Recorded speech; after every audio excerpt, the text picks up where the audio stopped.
region, and they need to work harder to achieve that. Dr. Suwaidan, thank you very much indeed. If women, some may take exception to the fact that you think a lot of them are sitting around wasting their time, but that's perhaps another issue which will come up in the course of the questions. But if they want equality as much as you say they do, why do they continue to vote for men who don't support that equality? So many do, don't they? In Bahrain, women were granted a vote and they nominated themselves.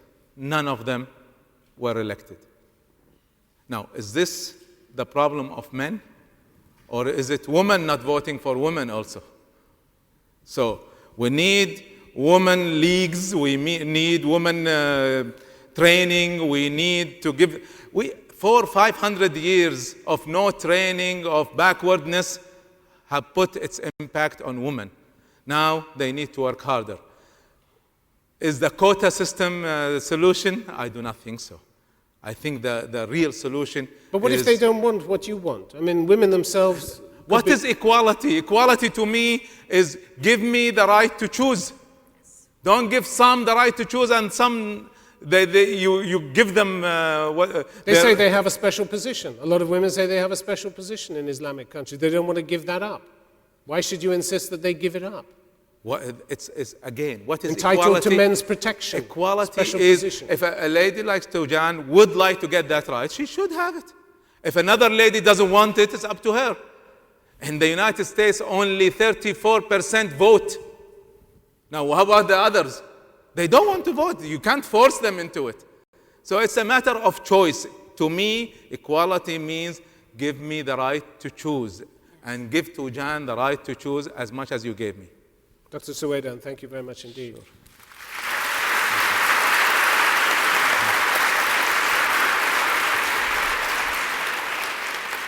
Let me now ask Khola Hassan to speak against the motion, please.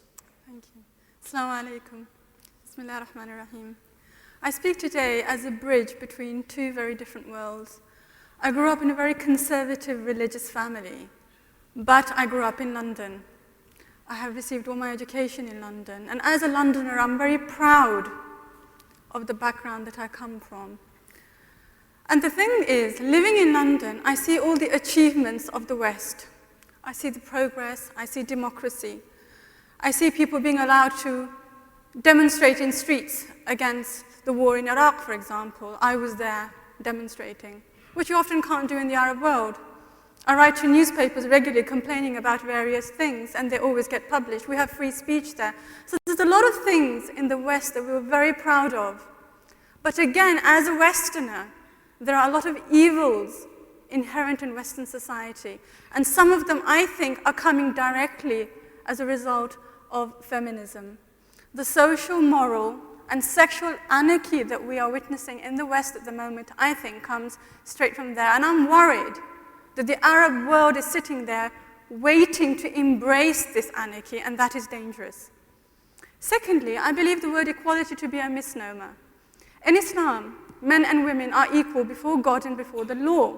But Islam is very clear that men and women are biologically, physically, physiologically, and psychologically different, and the law must cater for that. And my fear is that the new legislation that is being introduced into the Arab world is fighting for a unisex world where the differences between men and women will be eroded, and that is not acceptable. My third point is that yes, Arab women, Muslim women, women in the third world need access to voting, to education, to employment, to legal redress if they have been hurt in any way, whatever. They need that. There are a lot of pagan practices in the Arab world that need to be abolished. We have genital mutilation of girls, we have honor killings, we have forced marriages. All these need to be destroyed. But I do not believe that the solution to all these problems facing the Arab world is to go running to the West and transplant an entirely foreign system onto the Islamic system. The Islamic world needs to find its own solutions. It has to stop kowtowing to its colonial masters. Thank you. I saw your hand go up.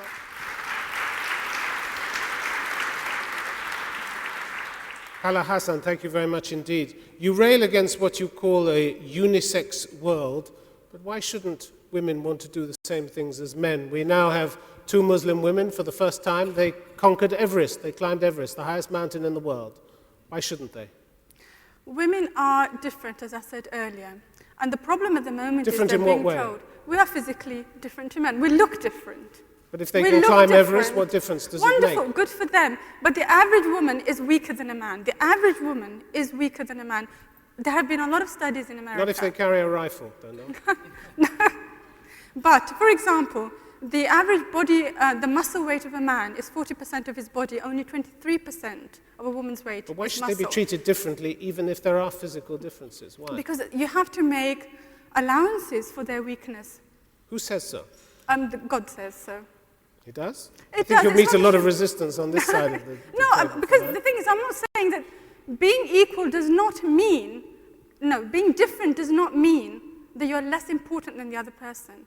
What we need to do is to say that women are different, men are different, let's cater for the different needs, and not force women to become pseudo-men. When a woman becomes pseudo-man, she's no longer